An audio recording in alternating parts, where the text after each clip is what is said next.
அனைவருக்கும் வணக்கம். நான் பிரபாகரன் சொன்னேன். சிங்கப்பூரில் ஒர்க் பண்ணிகிட்ருக்கேன். 2010 பேட்ச் அவுட்.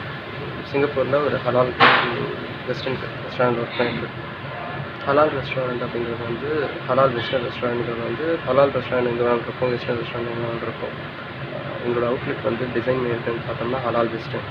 இதில் நிறைய வித்தியாசமாக இருக்குது. ஏன்னா வெஸ்டர்ன் ஃபுட் எங்கே வேணாலும் கிடைக்கும், பட் ஹலால் ஃபுட் எங்கே வேணாலும் கிடைக்கும். ரெண்டுத்தையும் மிக்ஸ் பண்ணி ஒரு ஃப்யூஷனாக கொடுக்குறது ஒரு யூனிக்கான ஸ்டைல்னு சொல்லலாம். நான் படித்தது எல்லாமே வந்து காரைக்கால் டிஸ்ட்ரிக்ட் கேத்லிக் காலேஜில் நான் படித்தது. 2010 பேட்ச் அவுட். என்னோட சொந்த ஊர் வந்து மயிலாடுதுறை. மயிலாடுதுறையிலேருந்து ஏன் வந்து அவ்வளோ தூரம் போய் படிக்கணும்னு நிறைய பேர் கேட்டிருக்காங்க. என்னோடய அண்ணன் வந்து அங்கே படிச்சிருந்தாங்க. அதனால் எக்ஸ்பீரியன்ஸ் இருந்துச்சு. அவங்க ரெக்கமெண்ட் பண்ணி நாங்கள் போய் எங்கள் ஃபேமிலி போய் ஜாயின் பண்ணி விட்டாங்க. ஃபுட் அண்ட் அக்காமடேஷன் அரேஞ்ச் பண்ணி கொடுத்தாங்க. மற்ற காலேஜில் அமைச்சிருக்காங்க.